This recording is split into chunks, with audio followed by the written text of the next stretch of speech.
Alright, so what we're looking at here is the pellet stove. If you're thinking about getting one of these. Now they light themselves. They feed the pellets themselves. Every once in a while you hear that little tinking sound. It's dropping more pellets in, and I'll see if we can zoom in and actually show you those burning or not. We'll find out here. Yeah, we can't quite see them burning because they're kind of down in the fire there. But it kind of gives you an idea. They burn in that little crucible there.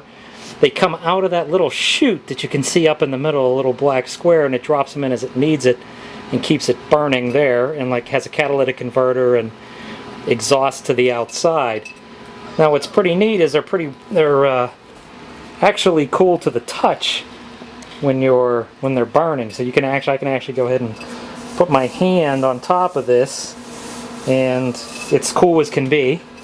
And you can see in here the hopper where all the pellets go in.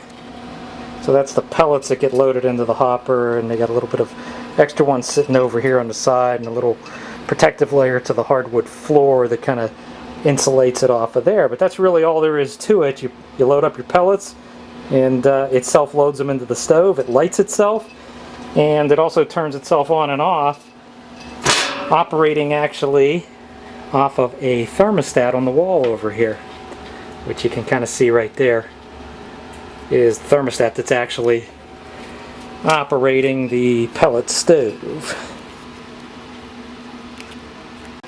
Alright, now the pellets themselves are made out of sawdust. So what you're seeing here is kind of sawdust, and they look a lot like some kind of animal feed, like a rabbit pellet or something, but it's actually more of the scrap wood.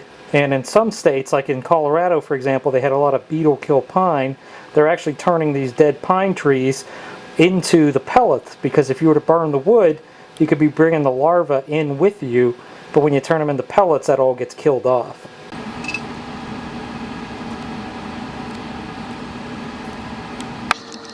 Alright, what we're looking at here is where the exhaust comes out from the pellet stove, right through the side of the house. And it's on right now. I can smell of the wood burning, but there's no smoke or anything because the catalytic converter within the stove is really burning that up. So like your car, it's keeping the burn pollution level down pretty dramatically. Alright, so what you're looking at here is almost 2 tons worth of pellets, and these are coming in 40-pound bags, and they cost about right around $2 a bag. So you can kind of figure that out. So you got a 40-pound bag, 2 tons, and that's a pretty good supply to, to get you through most of the winter. Now, not all pellets are created equal. These are pellets that were cheaper. These are left over, and the owner of the stove really quit using them because what they were doing is they were kind of melting in the bottom of the crucible, causing them to kind of clog up and not self-light and so forth. So you want to make sure when you're getting your pellets, you're getting good quality. You kind of ask around and find out if you can find some people who have experience with that particular brand. But you do have to watch out for the quality of your pellets, because they could put some, cause you some problems similar to what these had caused here.